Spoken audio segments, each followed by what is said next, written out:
bismillahi rahmaani rahiim alhamdulillahi rabbil aalamiin wassalaatu wassalaamu ala ashrafil mursaliin sayyidil awwaliina wal aaxiriin sayyidinaa wa habiibinaa wa shafii'inaa wa nabiyyinaa wa mawlaanaa muhammadin wa ala aalihi wa sahbihi ajma'iin wa radiyallahu tabaaraka wa ta'aalaa an qutbil aarifiin wa imaami siddiqiin mawlaanaa abil abbaas ahmad ibn muhammad at-tijaani wa xulafaa'ihil muhtadiin wa ahli tariiqatihil faa'iziina ar-raabihiin wa jamii'il muslimiin amiin yaa rabbal aalamiin ammaa ba'du. Après avoir formulé les louanges à Allah subhanahu wa ta'ala, adressé les prières et salutations sur le noble prophète Sayyidina Muhammad sallallahu alayhi wa alihi wa sallam. Nous allons entamer, Inch'Allah ta'ala, notre 72e séance concernant le fiqh léger. Donc, on est toujours sur le Kitab al-Tahara, le livre de la purification, et sur le Babul Hayd. Donc, c'est aujourd'hui, Inch'Allah, ce sera notre quatrième séance concernant ce chapitre des menstrues, Babul Hayd. Donc, lors des séances précédentes, nous avions vu les premières connaissances, en tout cas à maîtriser et à savoir de manière notable concernant les menstrues. Inch'Allah ta'ala, aujourd'hui, on va continuer toujours sur cette lancée-là pour apprendre ou en tout cas continuer à se renseigner sur les menstrues. Tout ce qu'on a vu lors des séances précédentes nous indique, donc en tout cas surtout les deux dernières séances, nous indique à savoir que les menstrues sont constituées donc d'un seul pilier en réalité, rukn, ruknul hayd. Donc le pilier des menstrues consiste à l'écoulement tout simplement. C'est-à-dire que l'écoulement ou saignement et donc qui provient donc par une voie génitale. Donc c'est ça, et ça c'est vraiment le pilier. Et maintenant les conditions aussi, shurutul hayd, donc les conditions des menstrues, donc d'après tout ce qu'on vient de voir, nous permet donc on pourrait se permettre de dire que le hayd a donc les menstrues ont les conditions suivantes. La première, c'est le fait que cela survienne dans la durée d'âge bien prescrite. Donc, comme on l'avait vu lors des séances précédentes, l'âge minimal, c'est 9 ans et l'âge maximal, c'est après 70 ans, même si que rien n'est figé réellement, mais que, donc, comme les Malikites le disent, rahmatullah alayhim, il y a des intervalles, c'est-à-dire à part entre 9 et 13 ans, il faudrait demander aux expérimentés et aux médecins. Et entre 50 et 70 ans, il faudrait aussi demander aux expérimentés ou surtout aux médecins, aux gynécologues, voilà, les spécialistes en la matière. La deuxième condition, c'est que cela se passe donc dans des conditions normales. C'est-à-dire que si c'est que cela ne soit pas causé par une maladie. Si c'est causé par une maladie de telle sorte qu'il y a un écoulement de par derrière comme une forme d'hémorroïde, etc., on ne peut pas parler de menstrues. Mais aussi, si cela provient d'hémorragie interne, aussi, on ne peut pas parler de menstrues. Mais aussi, donc, que cela puisse avoir les caractéristiques donc, des menstrues, la couleur, etc., comme on l'avait vu lors des séances précédentes.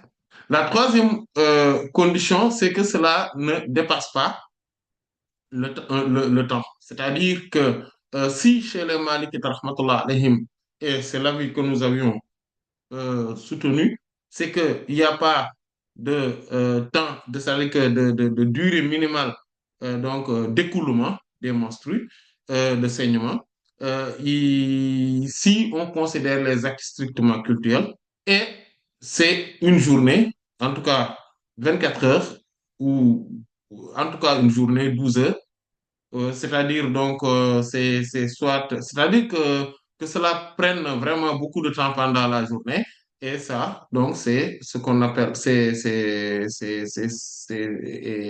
et comme les Chafi'i le disent rahmatullah alayhim, mais concernant les actes strictement socioculturels par exemple ça prend 24 heures. Donc toute une donc cela prend 24 heures. comme les Malikites le soutiennent. Les Malikites soutiennent que ça doit prendre au minimum 24 heures si c'est pour concernant les actes sociaux culturels, comme on l'avait vu avec les divergences des savants. Les Chafites et les Hanbalites considèrent qu'il faudrait une journée. Et cette journée-là, ça peut être, selon certains Chafites, une partie de la journée, une grande partie de la journée, c'est-à-dire du lever du soleil jusqu'au coucher du soleil. Et chez les Hanafites, il faut 3 jours. Chez les Hanbalites, c'est comme les Chafites, c'est 24 heures, un jour et une nuit. Voilà. Donc, mais on avait établi que l'avis des Malikites nous semble plus recevable, Inch'Allah ta'ala. Et, et donc, cette durée minimale-là, mais aussi, il ne faudrait pas que cela dépasse une durée maximale de 15 jours, comme le soutient la majorité des savants, à savoir les Hanafites, les Malikites et les Shafi'ites, rahmatullah alayhim. Euh, Maintenant, il faudrait aussi euh, voilà, bon, grosso modo, c'est ça les conditions. Il ne faudrait pas aussi que cela provienne donc de, comment dire, du fait de donner une naissance. Voilà, une naissance. C'est-à-dire quand ces saignements ou ces écoulements proviennent d'une naissance, donc ce n'est plus des menstrues, mais c'est des lochis. Voilà. Donc, ça, ce sont les conditions donc, des menstrues.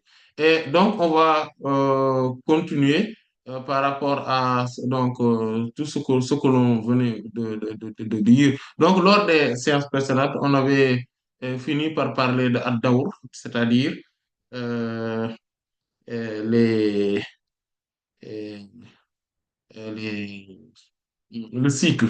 On a parlé donc du cycle, mais aussi on a parlé donc de plusieurs autres choses. Et maintenant, on va parler des lochis. Donc, les lochis, donc ce sont comme on l'avait vu, que c'était des saignements ou des coulements donc, qui sont causés par le fait de donner des naissances, le fait de donner la naissance. Donc, c'est ça, le logis. Donc, et maintenant, concernant euh, le minimum, en fait, de logis, il faudrait comprendre que, en fait, il n'y a pas de minimum. Il n'y a pas de minimum parce que tout simplement, il y a une chose qui est une réalité. Il y a une chose qui est une réalité concernant le locher. C'est-à-dire qu'une femme peut bien donner naissance, comme par exemple avec ce qu'on appelle wiladatul qaysariya, c'est-à-dire que la naissance par césarienne, et ne pas avoir donc de saignement. Donc c'est bien possible, c'est fort possible.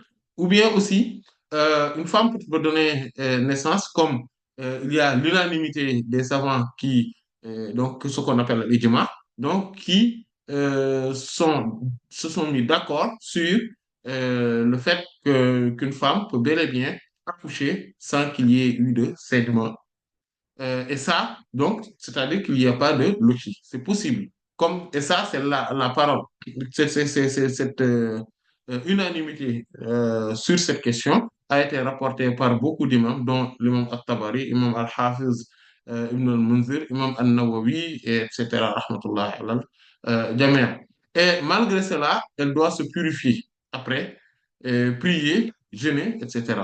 Donc, d'autres savants, bon, tels qu'une partie des Hanafi rahmatullah, considèrent qu'il n'est pas nécessaire de se purifier, à cette femme-là de se purifier dans ce cas précis. Cependant, il semble plus recevable que la femme procède au lavage rituel. Pourquoi? Parce que tout simplement, il y a quand même naissance. Il y a naissance. Et donc, et en général, quand il y a naissance, il y a l'aussi. Et même s'il n'y a pas l'aussi, donc, ce sont des conditions qui se réunissent pour qu'on fasse donc euh, pour qu'elle fasse le lavage rituel, al-ghusl, donc les ablutions majeures. Donc, comme on vient de le dire aussi, en ce qui concerne l'accouchement par césarienne, donc al-wiladatu qaysariyya, s'il n'y a pas donc de saignement qui apparaît donc en ce moment-là, alors la femme doit effectuer aussi ses actes d'adoration, comme par exemple l'office de la prière, le fait de jeûner, etc. En fait, on ne peut pas interrompre. On peut pas se dire que, oui, on ne fait pas les actes donc, que doivent accomplir tout serviteur, tout esclave d'Allah subhanahu wa ta'ala, sous prétexte qu'on a un enfant. Tout sous prétexte qu'on vient de donner naissance à un enfant. Donc ça, il faudrait le comprendre. Maintenant, on va parler de Aksarun Nifas, c'est-à-dire la durée maximale des louchis. Et ça, l'avis, donc on va donner les avis des savants. Donc, l'avis des Shafi'i, rahmatullah alayhim, dans leur majorité, donc, euh, et, et c'est que la durée est souvent de 40 jours. Parce que c'est ça que les Shafi'i disent, rahmatullah alayhim. Donc, cela semble être plus plausible, mais ils disent que c'est en général, parce que c'est donc entre 4 et 6 semaines.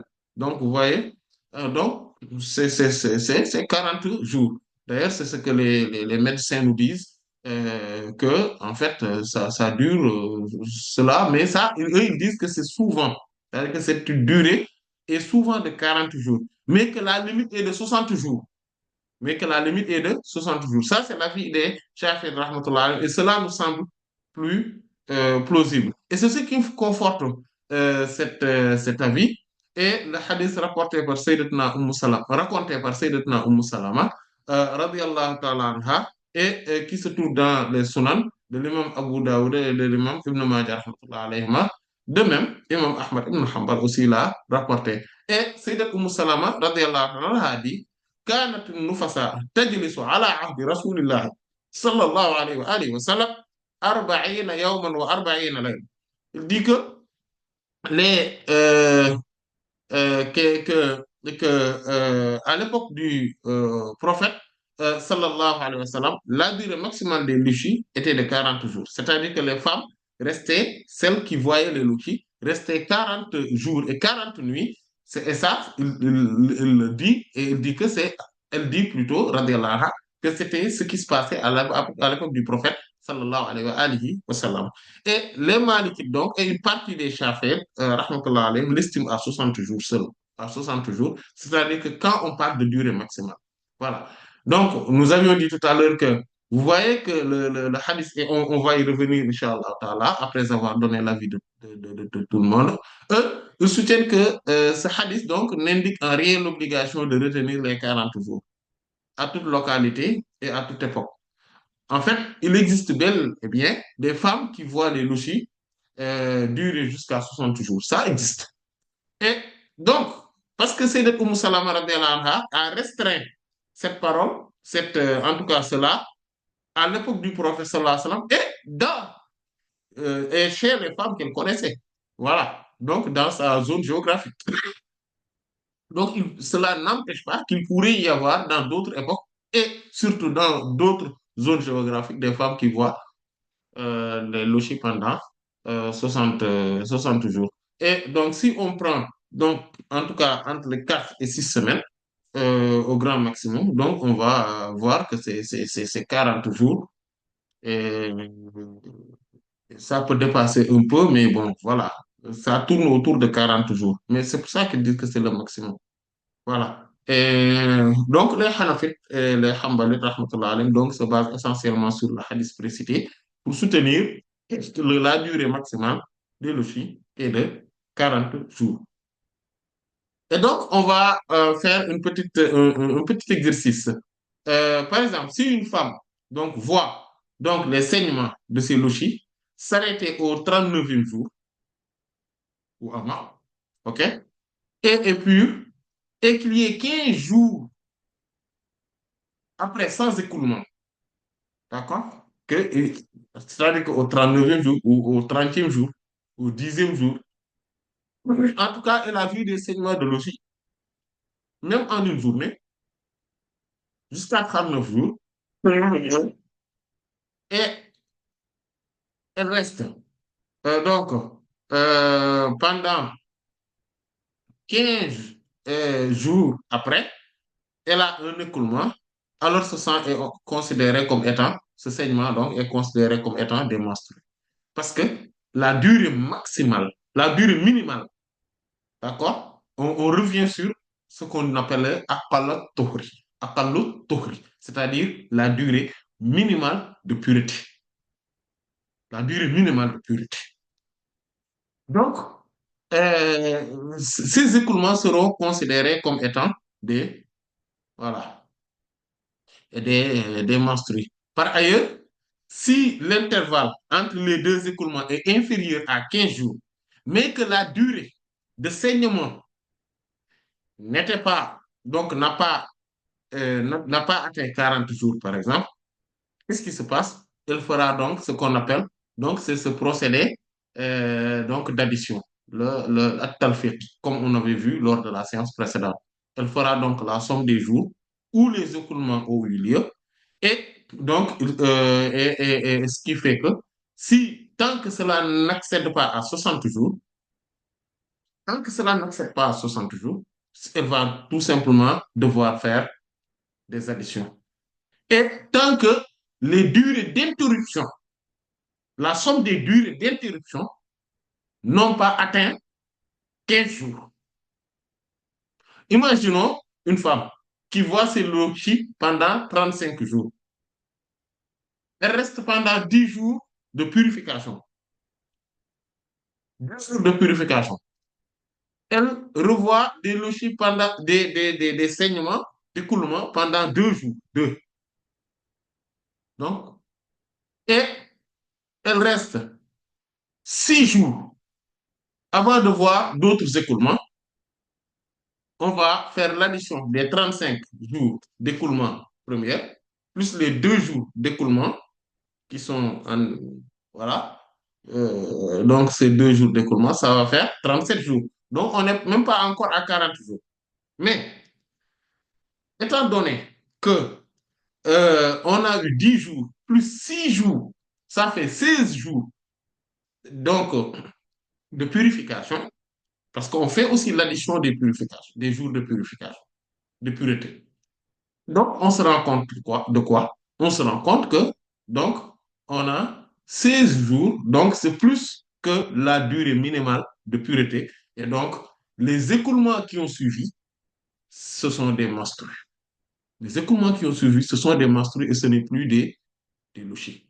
Donc, tout cela, ce sont des choses qui sont vraiment à comprendre. Et il faudrait comprendre aussi que pour les savants qui sont d'avis que les lochis durent 40 jours au maximum, tout écoulement qui va au-delà de cette durée est considéré comme étant une maladie, une hémorragie interne et une métrorragie. Et or, pour les malikites et les chafites, selon donc l'avis que nous avons jugé le plus plausible, c'est que tant qu'on n'a pas encore atteint 60 jours, on ne peut pas parler d'hémorragie interne, on ne peut pas parler de métrorragie. Donc, ça aussi, il faudrait le comprendre. Si on le comprend, donc voilà, on peut être à l'aise sur pas mal de points. Maintenant, nous allons aborder, Inch'Allah, euh,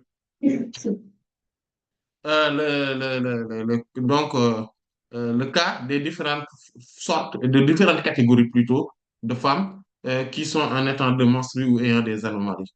En fait, il faudrait, et donc la femme ayant des lochis, on va citer les femmes qui ont des lochis, car elle est soumise aux mêmes règles, à part le délai de viduité ou de deuil.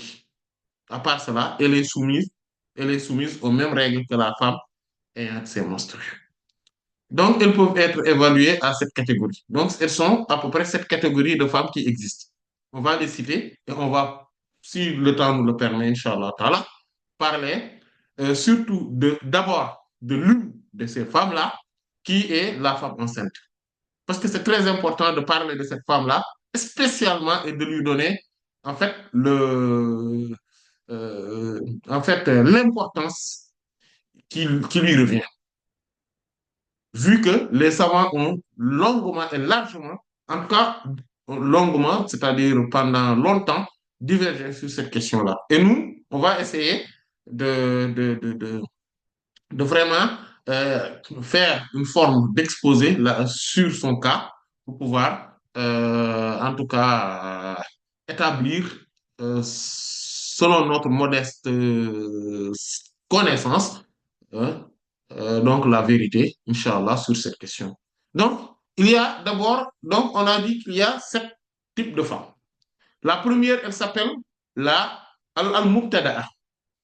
Al-mubtada'a, c'est-à-dire c'est la débutante. C'est celle qui débute pour la première fois. Elle a commencé à voir ses règles. Et, donc, c'est-à-dire à l'âge de 8 ans, à l'âge de 9 ans plutôt, ou de 13 ans, ou de 14 ans, ou de 15 ans, elle commence à voir ses règles.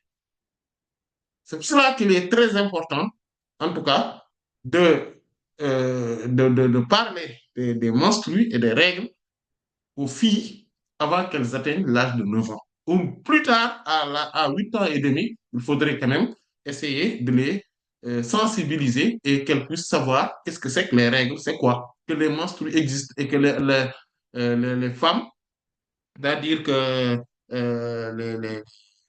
la femelle parmi les humains, si on peut s'exprimer ainsi, voir ce qu'on appelle des règles, il y a des écoulements, des saignements. Et en tout cas, essayer de lui en parler et de lui donner euh, le minimum requis pour qu'elle puisse être préparée et savoir cela. Parce que elle peut les voir, elle peut avoir ses règles, par exemple, à l'âge de 9 ans, sans s'en rendre compte et qu'on a, surtout, qu'elle ne s'est même pas encore habituée à faire la prière, par exemple. Alors qu'elle devient adulte, au même titre que sa maman, au même titre que sa grand-mère, au même titre que son père et son grand-père. Elle a les mêmes responsabilités devant Allah subhanahu wa ta'ala. Elle est tenue responsable auprès d'Allah subhanahu wa ta'ala. C'est un mukallaf. C'est-à-dire que c'est une personne tenue responsable. À partir de ce moment-là, qu'elle a commencé à avoir ses règles. Donc, au même titre que sa grand-mère, que sa propre mère. Donc, il faudrait faire très attention par rapport aux filles et ne pas aussi les laisser comme ça. Elles vont les découvrir du jour au lendemain. Et voilà, elles ne savent pas quoi faire. Surtout si elles n'en parlent pas pendant un moment. Bon, heureusement, si c'est maintenant les filles sont un peu, comment dire, curieuses, peut-être qu'elles vont aller sur Internet regarder qu'est-ce que c'est, etc. Peut-être.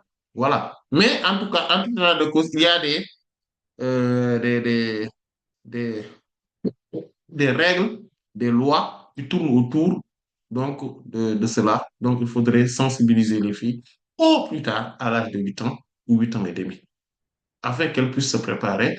Bon, parce que on ne sait jamais, elles peuvent voir les règles à 9 ans. Bon, même si c'est rare, mais quand même, c'est une possibilité, c'est une probabilité. Donc, ça, c'est la débutante. Mais on va parler, Inch'Allah, ta'ala, sur son cas, cette débutante-là. Parce qu'il y a beaucoup de règles, en tout cas, il y a des choses qui la concernent et qui la concernent presque elle seule, concernant les règles. Euh, la deuxième femme, c'est euh, l'identificatrice, c'est ou c'est l'accoutumée plutôt. On va parler d'abord de l'accoutumée, la mu'tada, parce que al-aada, c'est la coutume, c'est-à-dire c'est euh, l'habitude, la normalité. Quand une femme voit ses règles de manière régulière, normale, euh, donc et c'est avec un cycle régulier, on l'appelle al-mu'tada, c'est-à-dire elle est l'accoutumée. Voilà. Donc c'est elle qui est dans des conditions régulières. C'est celle-là qui est la plus facile à traiter. Elle n'a presque pas de problème sur concernant le droit. Elle, en fait, si une femme est accoutumée, vraiment, elle voit ses règles de manière régulière, comme par exemple une femme qui, chaque mois, elle voit 5 jours ses règles, et après le 5e jour, donc voit, elle reste pendant 20 jours sans voir ses règles, et après elle va revoir 5 jours ses règles, et qui vont s'arrêter au 5e jour, et après elle reprend pendant 20 jours, etc. Et dans la durée, ça c'est la femme qui vraiment qui est dans une situation la moins délicate possible. Voilà, vraiment la plus, et voilà, la plus normale. Elle n'a aucune anomalie, elle n'a pas de soucis, elle peut tout savoir concernant ses actes d'adoration, concernant aussi tout ce qui concerne les menstrues euh, dans les chapitres euh, socioculturels. Elle n'a pas de soucis. Même si que cette coutume, cette tradition, c'est-à-dire que cette régularité, pourrait avoir plusieurs formes différentes, comme Inch'Allah Ta'ala, on le verra dans les détails. Euh, la troisième femme, parce qu'en fait, pourquoi la deuxième femme est, pourquoi on l'a mis à cette place-là, Al-Mu'tada, l'accoutumée? Parce que, comme on l'avait souligné lors des premières séances, en fait, si une femme vient à vous et vous dit qu'elle a des soucis par rapport à ses règles, elle a une forme de perturbation. La première chose qu'il faudrait la demander, d'abord, est-ce que, madame, vous avez un cycle normal, un cycle régulier? Est-ce que vous avez un cycle régulier? C'est ce qu'on appelle al-ada. Si elle a un cycle régulier, la question va être extrêmement facile à régler, comme on le verra, Inch'Allah Ta'ala. Que soit par ailleurs la complication qu'elle a rencontrée. Au moment où elle avait un cycle régulier connu, sa question, son problème va être facile à régler. Mais si elle n'a pas de cycle régulier connu, c'est là où il faudrait recourir maintenant à la distinction, à l'identification. Et c'est pour cela que cette femme-là, on l'appelle Al-Mumayyiza. C'est-à-dire, c'est l'identificatrice, c'est la femme identificatrice.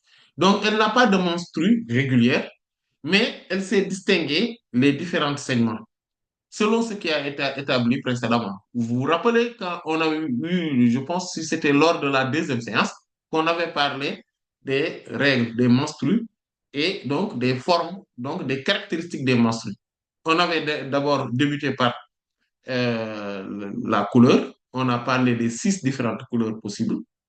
On avait parlé aussi de leur hiérarchisation. On avait parlé donc d'autres caractéristiques comme la douleur, comme la viscosité, etc. Et ce sont ces caractéristiques-là qu'il faudrait maîtriser et c'est à partir de ces caractéristiques qu'elle arrive à comprendre et à déterminer qu'est-ce qui est une menstrue et qu'est-ce qui ne l'est pas. Elle n'a pas de cycle régulier, mais elle sait distinguer les menstrues. Et parfois, les menstrues lui parviennent, cette femme-là, les menstrues lui parviennent de manière non accoutumée. C'est-à-dire qu'il n'y a pas de cycle régulier pour elle. Parfois, elle voit 5 jours, une prochaine fois, elle va voir 10 jours, une autre fois, elle va voir 5, 4 jours, une autre fois, et parfois, cela se déplace. C'est-à-dire que parfois, c'est au début du mois, parfois, c'est au milieu du mois, parfois, c'est à la fin du mois, parfois, ainsi de suite. Elle n'a pas de cycle régulier. Quand je parle ici de mois, c'est de mois lunaire. Je ne parle pas du mois solaire. Et c'est très important de comprendre cela, parce que cela permettrait de bien identifier son cycle si toutefois il y a eu une perturbation. On raisonne avec le mois lunaire et non avec le mois solaire. Et on raisonne avec le cycle. Si toutefois, c'est extrêmement important. Une femme doit, mais inéluctablement, identifier son cycle avant qu'elle puisse rencontrer des formes de perturbation que ce soit. Si elle ne l'identifie pas, elle va encore être dans un autre labyrinthe. Beaucoup, en fait, dans des complications si elle n'identifie pas son cycle. C'est pour cela que toutes les questions les plus solides, les plus difficiles à traiter, cela concerne les femmes qui, par inadvertance, ou en tout cas par insouciance ou distraction, négligence plutôt, n'ont pas retenu leur cycle. Ils ne connaissent pas leur cycle. Et à un moment donné, il y a eu une perturbation causée par une maladie, par un accident, par quoi autre que ce soit, par une opération médicale. et voilà, elle se retrouve du jour au lendemain avec des perturbations. Et là, ça va être un peu plus compliqué à régler, même si on peut arriver à avoir une solution par rapport à ces actes socio strictement culturels, al-ibadat, et ces actes socioculturels, al-muamalat. Donc, cette femme-là, donc, elle est celle qui procède tout simplement par identification, par distinction. C'est al-mumayyiza. Donc, on parle de cette femme-là. Donc, on a parlé de al-mubtada, la débutante. On a parlé de al-mu'tal, l'accoutumée. On a parlé de al-mumayyiza, c'est l'identificatrice. Et le quatrième, c'est al-mustahaba, c'est-à-dire celle qui a de la métrorragie, donc qui a une forme d'hémorragie interne. Elle a des saignements qui ne sont pas exclusivement des menstrues. Et elle est dans l'obligation donc de distinguer euh, donc la forme ou la catégorie de saignement ou de l'écoulement pour mettre en application la loi d'Allah subhanahu wa ta'ala. Si elle ne le fait pas, elle ne peut pas mettre en application la loi d'Allah. Donc, cette femme-là, on commence à rentrer dans des complications. Pourquoi? Parce qu'il y a des formes de perturbation. C'est celle-là qu'on appelle al-mustahada. Vous, bien évidemment, comme on l'avait vu précédemment, cette, cette femme-là voit également c'est-à-dire qu'elle a des règles, mais sauf que là, son souci, c'est que ces règles sont prolongées. Il y a aussi un autre type qui sont de femmes qui est connu chez les Malikites et les Shafi'ites, rahmatullah alayhim, comme on vient de le dire, et qui sont, comme on l'avait dit plus tôt précédemment, et qui sont associés à cette forme de femme-là. C'est qui? C'est celle-là qui a Damu Fasadin ou elle. C'est-à-dire que c'est une femme qui a des formes d'anomalie ou de maladie dans des saignements qui sont des anomalies et qui ressortent des maladies. Cette femme, bien évidemment, donc ces règles, elle n'a pas de règles prolongées, mais c'est par exemple des saignements d'écoulement qui proviennent vraiment, qui n'ont aucun lien ou un direct avec les, avec les comment dire, avec les monstres. Euh, la, euh, la cinquième, c'est Al-Mutahayyira. Bon, c'est la femme étourdie, éblouite. Elle est aussi appelée Al-Muhayyira, c'est celle qui étourdit, ahurie, voilà, et celle qui éblouit. Voilà. Pourquoi? Parce qu'elle éblouit et étourdit, ahurit les savants. Mais elle aussi, elle est, étant étourdie, ahurissante et éblouissante, éblouie elle-même, elle-même, elle est éblouie. Donc, on l'appelle al-mutahayyira. Donc, elle voit son cycle perturbé avec des durées et des fréquences de menstrues différentes. Et cette perturbation est accompagnée d'une incapacité de distinction des saignements tellement prononcés qu'elle est ahurie, éblouie.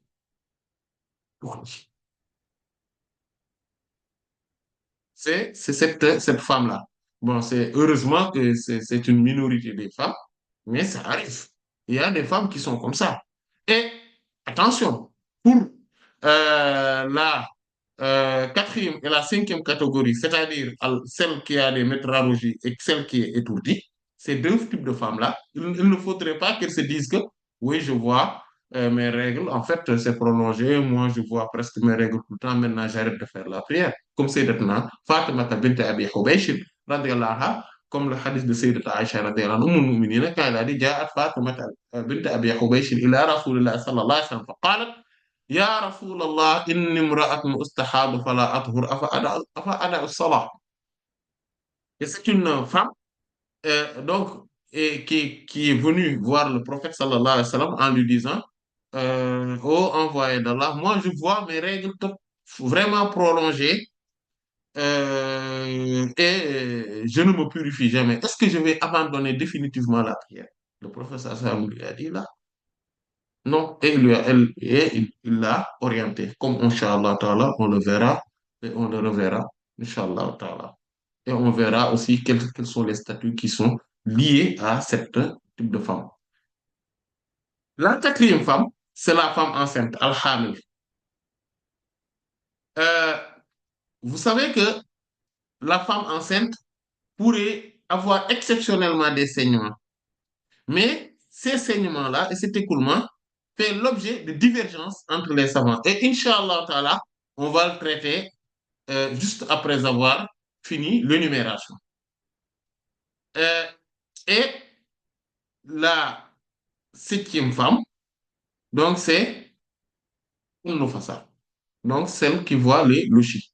Donc les femmes, la femme qui voit ses louchis, qui est à ses louchis. Donc elle voit des saignements liés à l'accouchement, voilà. Et donc ces saignements surviennent au moment, au moment et où après l'accouchement. Voilà. Cet écoulement pourrait durer pendant des jours, comme nous l'avions déjà vu, voilà, juste au début de cette séance. Voilà, voilà. Et donc, toutes les questions concernant, Inch'Allah, Ta'ala, ces différents types de femmes vont être développées et détaillées dans les séances à venir, Inch'Allah, Ta'ala. Et qu'Allah, subhanahu wa ta'ala, donc, nous assiste et nous permette donc de pouvoir éclaircir vraiment clair, de manière très nette et précise toutes ces questions, Inch'Allah, ta'ala, relatives à cela, par la haute considération de son bien-aimé, Sayyidina Muhammad sallallahu alayhi wa alihi wa sallam. Donc, on va se concentrer sur la femme qui voit ses règles. Celle-là, c'est la femme qui est enceinte. Pourquoi on doit traiter cette question? Parce que c'est une question qui vient souvent et dont les savants ont vraiment divergé là-dessus. Et il faudrait donc l'éclaircir avant de continuer pour savoir si, qu'est-ce qu'on va retenir.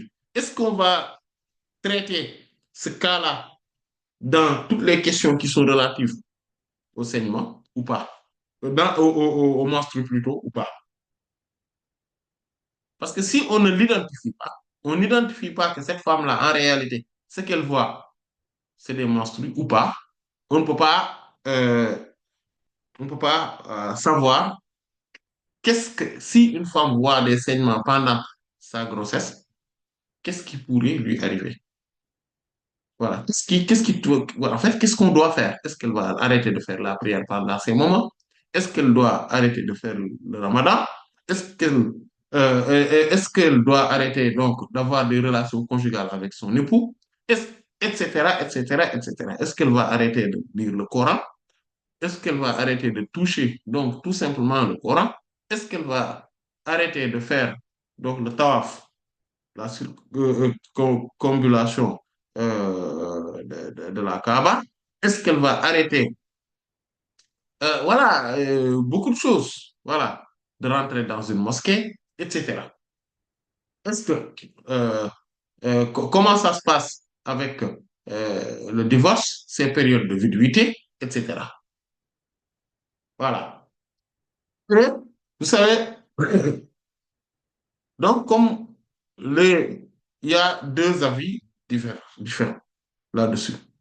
Et tous ces deux avis sont vraiment très, très, très célèbres auprès des savants. Le premier avis, c'est que la femme enceinte pourrait voir un écoulement qui est en vérité des menstrues. Et ça, c'est l'avis des Malikites et l'avis des Shafi'ites, rahmatullah alayhim. Donc, il y a même une partie chez les Hanbalites, minoritaires, ça, parmi eux, mais qui, qui sont de cet avis-là. Et il se base sur plusieurs, sur certains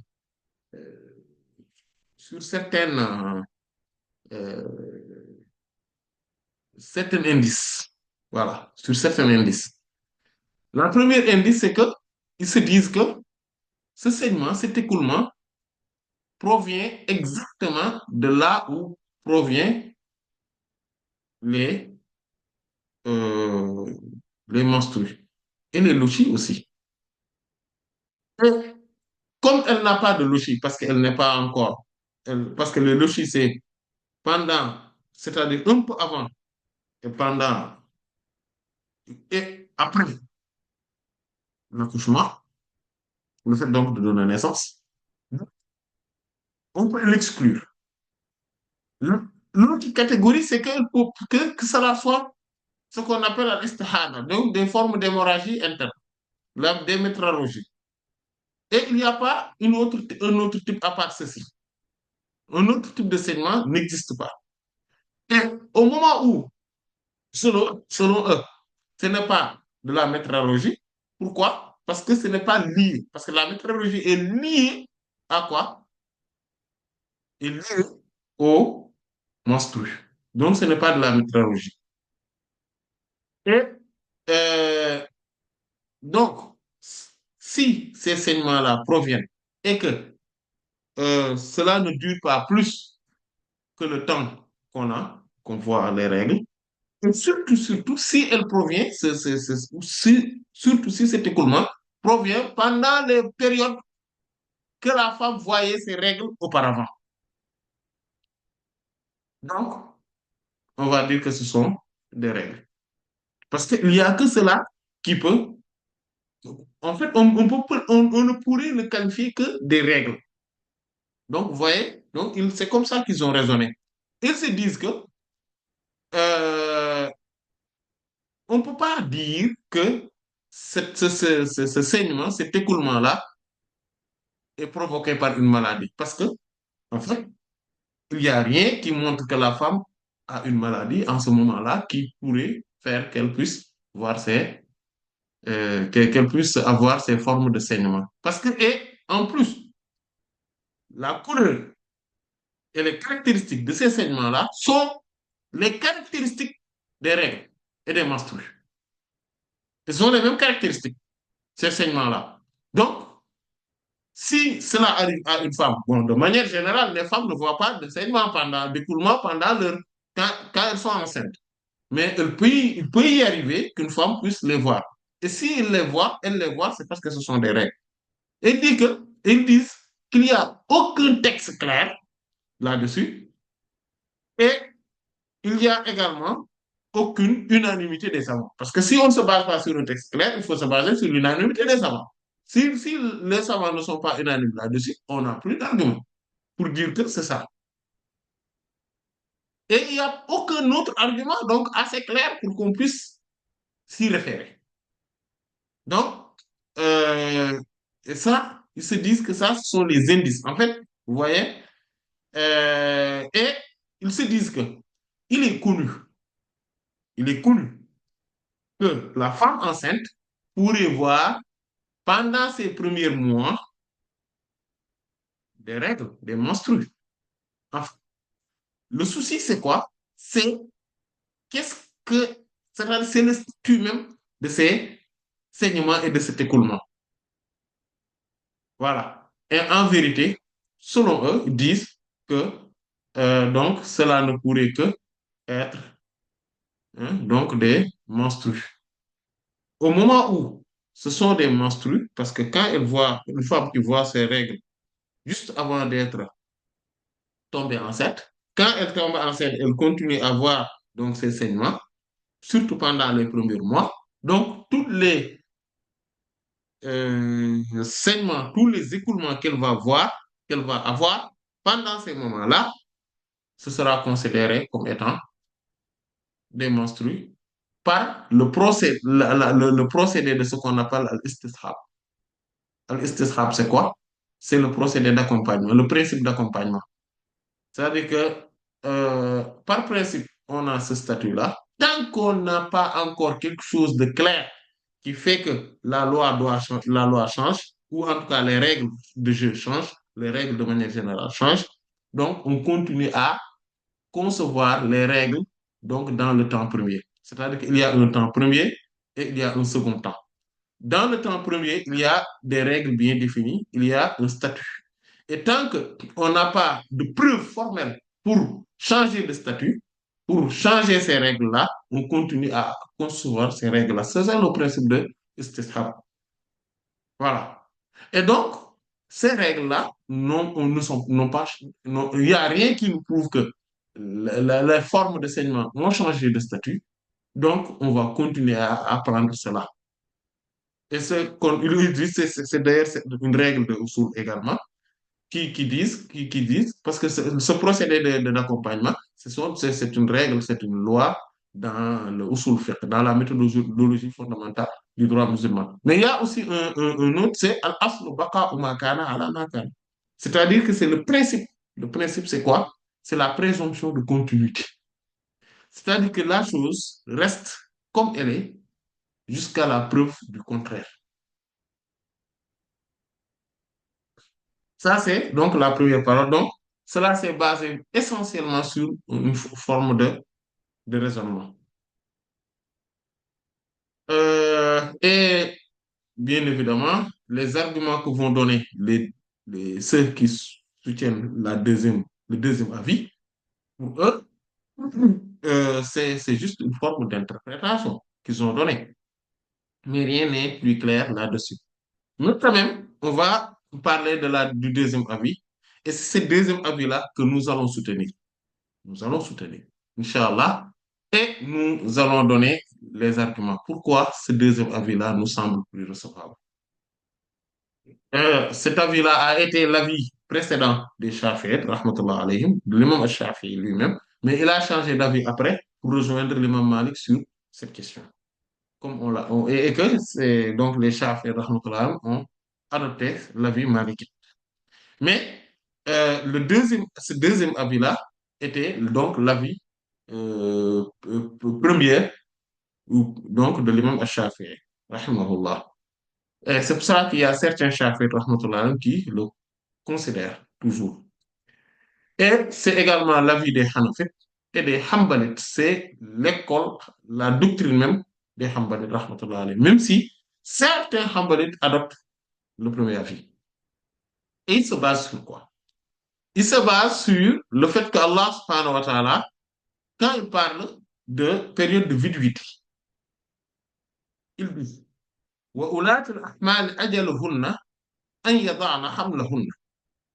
Celles qui sont enceintes, donc les femmes qui sont enceintes, أَجَلُهُنَّ, leur délai, donc les délais de viduité, euh, quand on divorce d'elles, le délai qu'il faudrait attendre maintenant pour que le divorce soit totalement, euh, c'est-à-dire que effectif, soit totalement effectif, donc elle dit, c'est an yada'na hamlahun. C'est qu'elle, tout simplement, qu'elle puisse donner naissance, qu'elle puisse accoucher de leur grossesse. Et cette parole-là nous montre quoi? Cela nous montre que si la femme qui voit qui est enceinte pourrait voir, donc, pourrait avoir des menstrues, alors que les menstrues sont la base même de la période de viduité. Comme Allah subhanahu wa ta'ala l'a dit dans la sourate Al-Baqarah, la sourate numéro 2, il dit wal mutallaqatu yatarabbasna bi anfusihinna thalathata quru. Il a dit que les, les femmes qui ont été divorcées, al-mutallaqa, doivent attendre donc pour elles-mêmes et elles doivent observer trois puretés ou trois menstrues. Elles doivent se purifier de trois menstrues. Donc, à partir de ce moment-là, on sait que c'est si la femme enceinte pourrait avoir des menstrues, donc on va faire recours à cela. D'ailleurs, la femme qui n'est pas enceinte et qui n'a jamais vu de menstrues, ou bien qui est en état de ménopause, qui ne voit plus de menstrues, elle, elle va rester 3 mois. Elle va rester 3 mois. Or, la femme maintenant enceinte, elle va rester tout simplement la durée de sa grossesse. Si c'est un jour, c'est un jour. Si c'est la durée de sa grossesse, ce qui reste, c'est un jour. Donc, la période de viduité était un jour. C'est-à-dire que le jour, le moment de l'accouchement, le divorce est effectif. Voilà. Si c'est 9 mois plus tard, c'est 9 mois. La durée de viduité, le délai de viduité sera de 9 mois. Voilà. Donc, ça montre effectivement que celle qui voit, qui est enceinte, n'a pas le même statut que celle qui voit les règles. Donc, ce qu'elle peut voir comme écoulement ne peut pas être considéré comme étant des saignements de menstrues. Et si on regarde aussi le hadith de Sayyidina Omar ibn al-Khattab, Abdullah ibn Omar, plutôt, radiallahu anhuma, qui a dit que elle-même, lui-même plutôt, il avait divorcé de sa, de son, de son épouse, mais alors qu'elle voyait ses règles. Cette femme-là voyait ses règles. Le professeur Hassan était très mécontent. Il était extrêmement remonté en disant que ça, en fait, parce que cette forme de divorce, ce qu'on appelle talaqul bid'i, c'est une divorce qui ressort d'une hérésie. Donc, ce n'est pas une divorce acceptée et normale. Et donc, c'est Abdullah ibn Umar radiyallahu anhu a dit qu'il a dit qu'annahu talaqa imra'atahu wa hiya haid.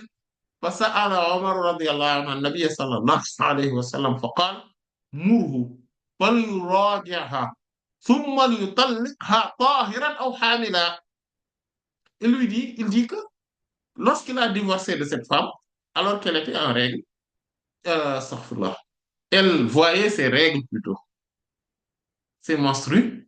Sayyidina Omar radiyallahu ta'ala anhu avait interrogé le prophète sallallahu alayhi wa sallam sur cette question.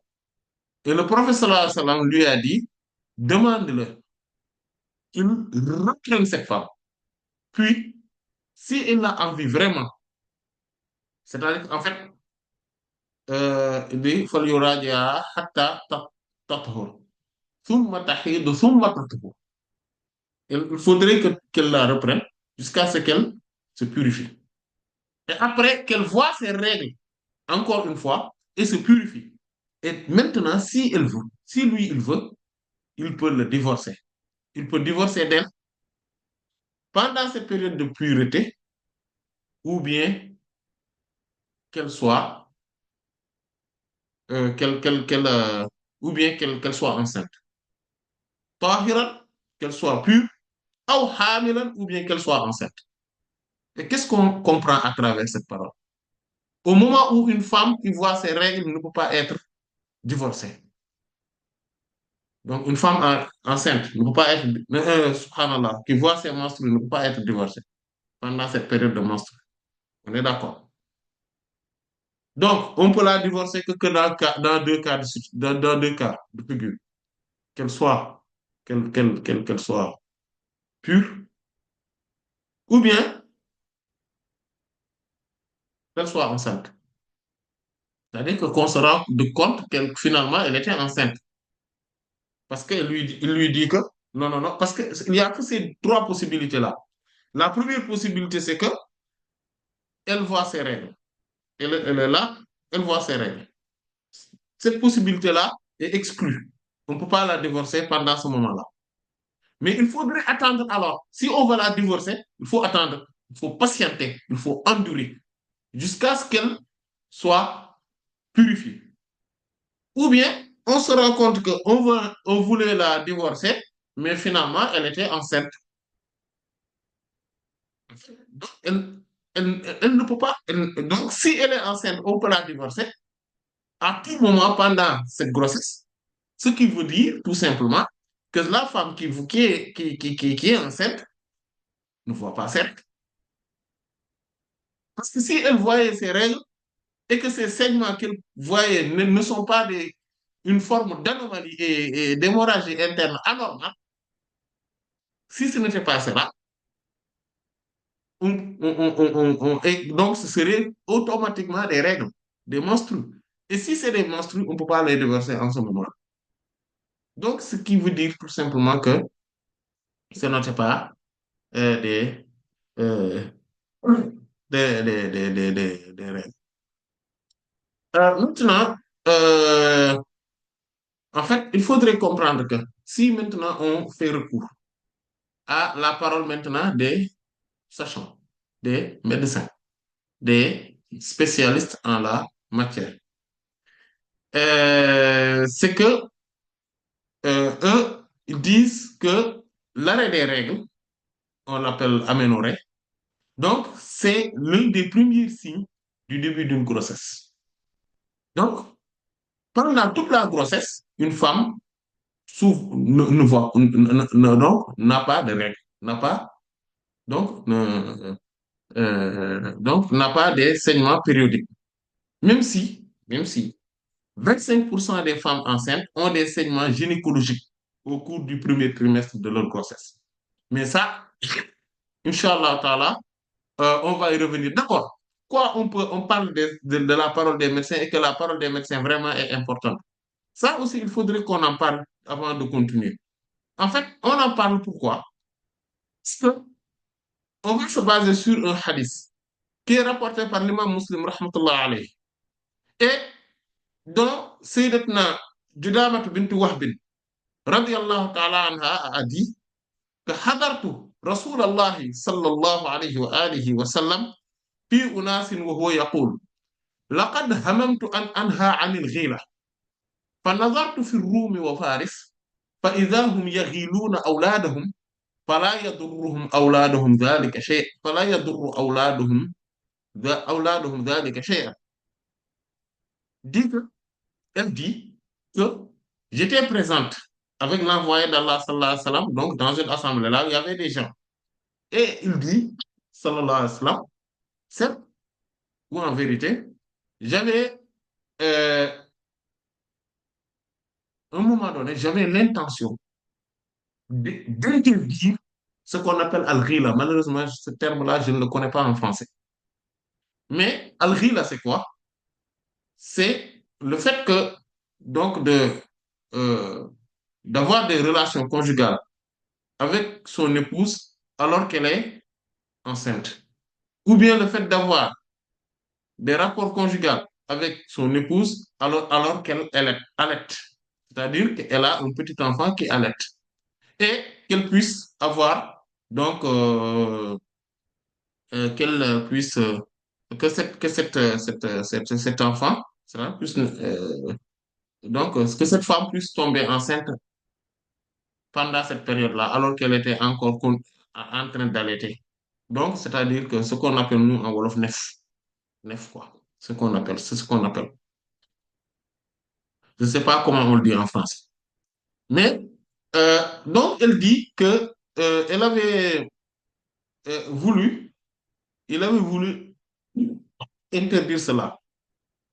Mais quand il dit que j'ai regardé les Romains, non, les Byzantins et les Perses, j'ai vu que pourtant, ils faisaient cela et que cela ne les... C'est-à-dire que les enfants n'ont aucune perturbation, n'ont aucune anomalie à cause de cela. Et donc, j'ai abandonné le fait de les de l'interdire. Vous savez, euh, cette parole-là, pourquoi cela pourrait être une base par rapport à ce que nous disons? C'est parce que le prophète sallallahu alayhi wa sallam s'était basé sur la parole donc de ses congénères et surtout sur la parole de certains médecins. Mais quand il a vu que dans des zones beaucoup plus évoluées à cette période-là, parce que les deux grandes puissances, c'était les Perses et les Byzantins, l'Empire perse et l'Empire byzantin. À l'époque du prophète sallallahu alayhi wa sallam, c'était les grandes puissances, aussi bien économiques que militaires à cette époque. Et donc, d'ailleurs, il y a certains Mécois qui, quand le prophète sallallahu alayhi wa sallam est venu, eux, ils se sont interrogés en disant, mais pourquoi Allah subhanahu wa ta'ala n'a-t-il pas envoyé un prophète, le prophète sallallahu alayhi wa sallam, c'est-à-dire que pourquoi il est apparu à la Mecque, à la Mecque. et il n'est pas apparu dans l'une des deux grandes puissances. Lawla ursila ila rajulin min al-qaryatayni azim. Pourquoi? Donc, le prophète n'est pas apparu dans l'une de ces deux puissances. Vous voyez? Mais en fait, c'est Allah subhanahu wa ta'ala qui fait ce qu'il veut, qui envoie qui il veut, et donc qui donne la faveur à qui il veut dans n'importe quelle génération et dans n'importe quelle localité. Et donc, c'était pour dire que là-bas, il y avait beaucoup plus de sciences, de connaissances, en tout cas sous cette forme médicale, etc. Et donc, le prophète sallallahu alayhi wa sallam s'est basé sur eux pour dire, ah, d'accord, j'avais une opinion sur cette question, parce que c'est une question strictement médicale. Et là, je vais me baser sur des gens qui ont plus d'expérience sur ce domaine-là, en tout cas, dont leurs sachants, leurs savants, leurs médecins, et qui ont plus d'expérience leur, euh, dans leur zone géographique et dans leur localité, donc, et je vais me baser sur leur science à eux pour établir une réalité, une vérité. Donc, je ne veux pas interdire cette pratique. Donc, on voit que c'est pour cela que parmi les enseignements qu'on peut tirer directement de ce hadith, c'est qu'on peut se baser sur la connaissance et sur la science de mécréants pour établir une loi et pour savoir qu'en est-il réellement d'un sujet ou d'un autre. Et donc, à partir de ce moment-là, on peut se baser sur la parole des médecins facilement, surtout que cette question relève tout simplement d'un procédé d'interprétation et d'effort fourni par les savants. Cela ne relève ni d'un hadith clair, à part bien évidemment le hadith qu'on vient de citer de Sayyidina Abdullah ibn Umar radiyallahu anhu, comme le professeur Sambi, quand il dit Murha fal yuraji'aha,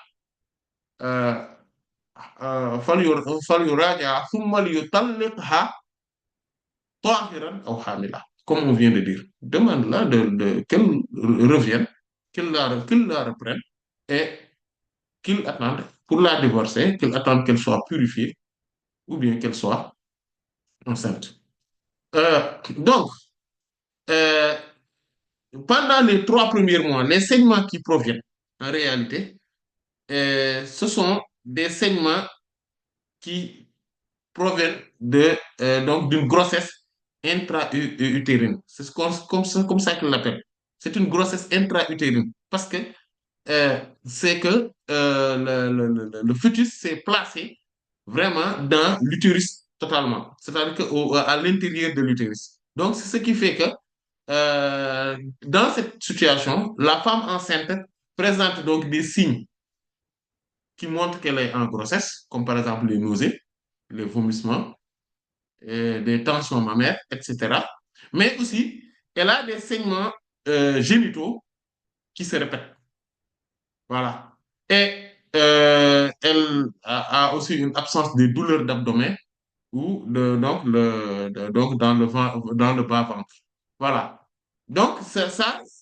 Donc, c'est ça. Ces saignements-là sont dus à à cette chose-là. Donc ça, c'est ce qu'on appelle, en fait, chez les médecins, ils l'appellent donc une grossesse intra-utérine. Donc c'est ce qui est la cause de ces saignements-là. Maintenant, il y a les deux trimestres. Donc ça, c'est le premier trimestre, parce qu'on n'a que 3 trimestres dans une grossesse. Donc 3 fois 3 mois, ça fait 9 mois. Voilà. Maintenant, dans les deux autres trimestres, en fait, il y a donc ce qu'on appelle euh, il y a une forme donc, une anomalie, donc, qui provient du placenta. Donc, c'est ce qu'on appelle le placenta prévia. Et en fait, c'est une anomalie, donc, donc d'insertion du placenta. Voilà. Et ça, parce que le placenta, c'est connu, hein, c'est le liquide, c'est l'organe plutôt, assurant les échanges entre la maman et le fœtus. Voilà. Et aussi, c'est l'organe qui provoque donc de sécrétion donc des hormones de la grossesse. Voilà. Et cet organe-là, s'il y a donc une anomalie dans son insertion, donc ça provoque aussi des saignements. Et cette anomalie-là, donc la placenta previa, est, euh, ont des symptômes aussi. Et parmi ces symptômes, et vous allez voir pourquoi, ce qui fait que pourquoi les malikites et les chafites, rahmatullah, ont cet avis-là qu'elles ont par rapport à la grossesse. Parce que quand il y a cela, il y a la présence donc des saignements génitaux donc, qui viennent dans les 2 derniers trimestres de grossesse. Donc, il y a donc des saignements abondants donc de sang rouge et coagulante. Voilà. Et donc, ces saignements se répètent donc aussi, donc c'est répétitif. Donc, c'est ce qui fait qu'on pense que on est en train de voir quelque chose qui ressemble à des règles, etc., etc. Voilà. Mais souvent, c'est parce que aussi c'est causé à un manque de repos. Il y a aussi les saignements qui sont éventuellement associés à des contractions utérines. Voilà. Mais dans ces cas-là, les contractions n'ont pas beaucoup de douleur, n'ont pas de douleur. Voilà. Donc ça, c'est important de le savoir que pendant ces moments-là, il y a cela. Mais il y a aussi une autre maladie, en tout cas une autre anomalie, si on peut s'exprimer ainsi, qui est l'hématome rétroplacentaire. C'est comme ça qu'ils l'appellent aussi les médecins. Donc c'est quoi? C'est une poche de sang qui se forme entre la placenta et la paroi de l'utérus. Voilà. C'est comme ça que ça se fait et ça provoque un décollement du placenta. Et les symptômes sont les suivantes. Par exemple, il y a les saignements génitaux aussi lors des 2 derniers trimestres, donc le deuxième et troisième trimestre de grossesse, sont peu abondants, mais ils sont noirâtres. Vous voyez? Les couleurs là qu'on voit, les rouges, les noirâtres, etc. Et cette fois-ci, qui ne coagulent pas aussi. C'est à peu près, ça ressemble vraiment à ce qu'on appelle au menstru. Voilà. Et ils sont associés à des douleurs. Vous voyez les menstrues parfois. Il y a de là des douleurs. Celles-là aussi sont associées à des douleurs utérines brutales et permanentes. Elles sont aussi associées à une contracture utérine permanente. Donc, c'est-à-dire que donc, c'est des formes de contraction voilà, ou des douleurs donc, qu'elles ressentent dans le bas-ventre ou un peu plus en haut. Donc, ce qui fait que on pense qu'on est en train de voir ces règles. Parfois, c'est pour ça que certaines femmes, euh, donc en tout cas depuis longtemps, parfois disent qu'elles voient leurs règles pendant qu'elles étaient en grossesse. Et ce type de témoignages-là aussi font que, par exemple, les Malikites et les Chafites, rahmatullah alayhim, ont pu penser que c'est vraiment des règles. C'était des menstrues, alors que non, non, non, ce n'était pas ça. Voilà. Euh, et donc, bon, il y a aussi, donc, par rapport à cela, des palpitations cardiaques, des tensions artérielles élevées, etc. Et parfois, même ça peut aller jusqu'à donner des malaises à une femme, voilà, etc. Mais, en tout état de cause, l'essentiel est que il y a, que tout cela est provoqué, par exemple, ces palpitations, tout ça, etc., est provoqué, ou en tout cas est accompagné, donc, de saignements génitaux qui sont, voilà, qui ne sont pas très abondants. Donc, ça, si on le comprend, on sait que vraiment, une femme enceinte n'a pas de menstrues. Voilà. C'est vraiment des anomalies et c'est soit dans les 3 premiers mois causés par une grossesse intra-utérine, soit par la placenta previa, donc dans les 2 derniers trimestres, ou bien par tout simplement l'hématome rétroplacentaire. Donc c'est juste à cause de cela. Et donc on va s'en tenir là, Inch'Allah. Je m'excuse aussi aujourd'hui aussi pour la longueur de la séance, mais Inch'Allah, lors des séances précédentes, euh,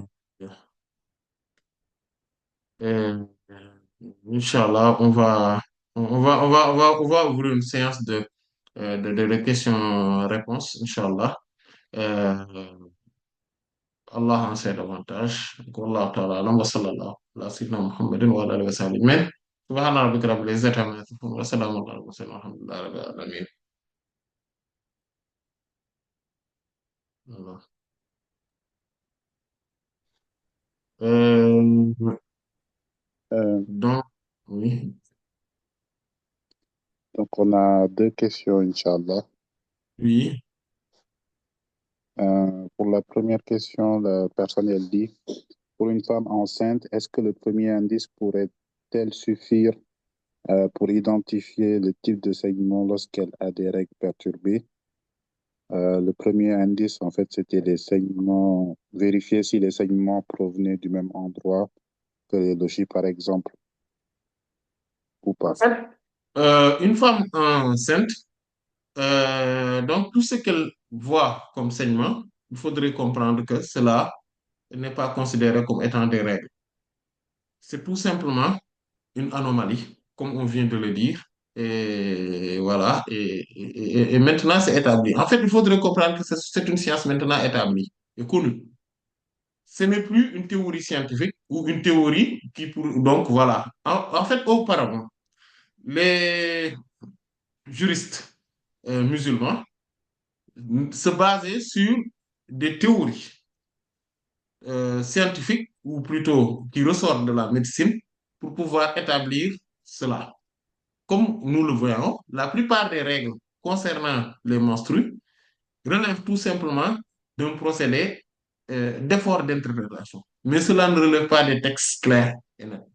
Même s'il y en a, parce qu'on en cite quand même certains pour établir cela. Mais ce sont des textes qui sont plutôt sous une forme de globalité et il n'y a pas beaucoup de détails précis sur certaines choses. C'est pour ça qu'ils divergent sur le minimum de la durée minimale des règles, la durée maximale, etc. Donc, la durée minimale de pureté, et ainsi de suite. C'est pour ça qu'il y a ces formes de divergence là-dessus.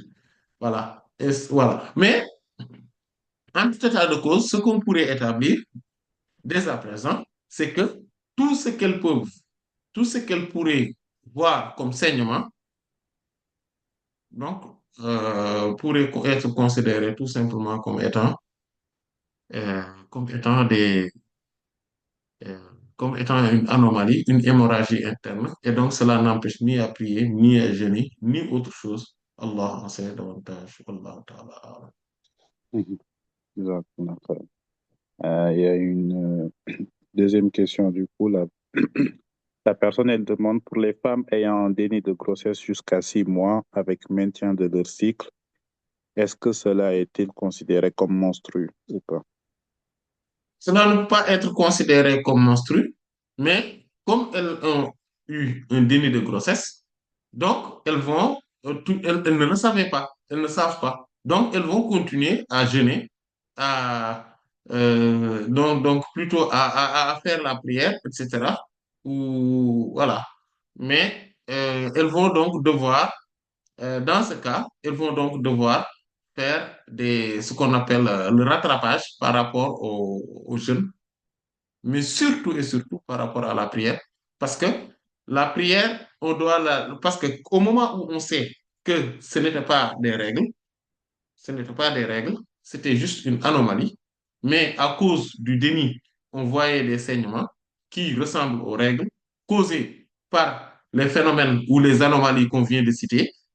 Voilà. Donc, cela voudrait dire tout simplement tout ce qui, en fait, c'est une règle qui dit, une règle de fait, qui dit, la yu'tabaru bizannil bayyinu khata. On ne donne aucune considération à une opinion, d'accord, une conjecture, dont finalement on s'est rendu compte de son caractère caduc ou nul.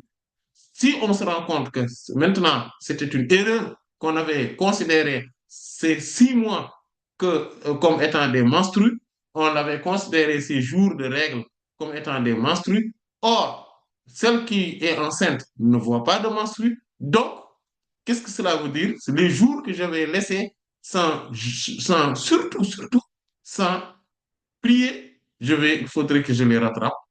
Et donc, pourquoi? Parce que je me suis rendu compte finalement que ce n'étaient pas des règles, que c'était des formes d'anomalie causées par une de ces raisons précitées, mais appuyées par un problème psychologique, donc qui cause davantage donc cela. Et Allah en sait davantage. Wallahu ta'ala a'lam. S'il y a d'autres questions, donc on termine, Inch'Allah. Euh, donc, Jazakumullah khairan. آمين وإياكم والله تعالى أعلم وصلى الله على سيدنا محمد وعلى آله وصحبه أجمعين سبحان ربك رب العزة عما يصفون وسلام على المرسلين والحمد لله رب العالمين